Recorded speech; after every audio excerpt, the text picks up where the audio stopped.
जिल्हा झटपट।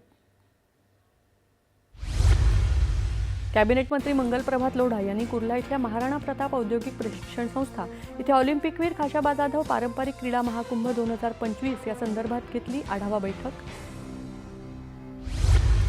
सातारा जिल्ह्यातल्या खटाव तालुक्यातल्या जिल्हा परिषद आदर्श केंद्र शाळा शिरसवाडी आणि पळशी इथल्या नव्यानं बांधण्यात येणाऱ्या वर्गखोल्यांचे ग्रामविकास आणि पंचायत राज मंत्री जयकुमार गोरे यांच्या हस्ते झालं भूमिपूजन।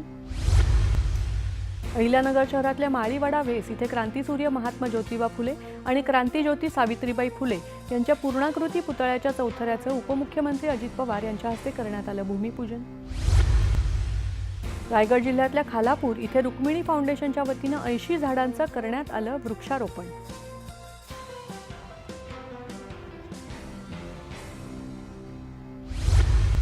सातारा जिल्ह्यातल्या पाटण तालुक्यातल्या मल्हारपेठ ग्रामपंचायतीमध्ये डिजिटल नेम प्लेट आणि QR कोड प्रणालीचा पालकमंत्री शंभूराज देसाई यांच्या हस्ते झाला शुभारंभ।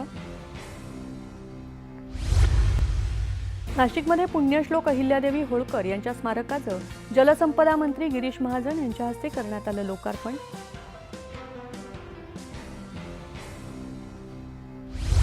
भंडारा शहर जिल्हा भरारी पथकानं अचानकपणे केलेल्या तपासणीमध्ये 4 कृषी केंद्रांमध्ये दोष आढळताच त्या केंद्रांचे परवाने ठराविक कालावधीसाठी करण्यात आले निलंबित। चंद्रपूरमध्ये स्थानिक गुन्हे शाखेच्या पथकानं घुग्गुसमध्ये एका घरी धाड टाकून गावठी बनावटीचा कट्टा आणि जिवंत काडतुसासहित दोघांना केली अटक। आणि रायगड जिल्ह्यातल्या अलिबागमधल्या एकदंतनगर इथे स्वच्छता आणि जनजागृती कार्यक्रमाचा एक भाग म्हणून सार्वजनिक शौचालय आणि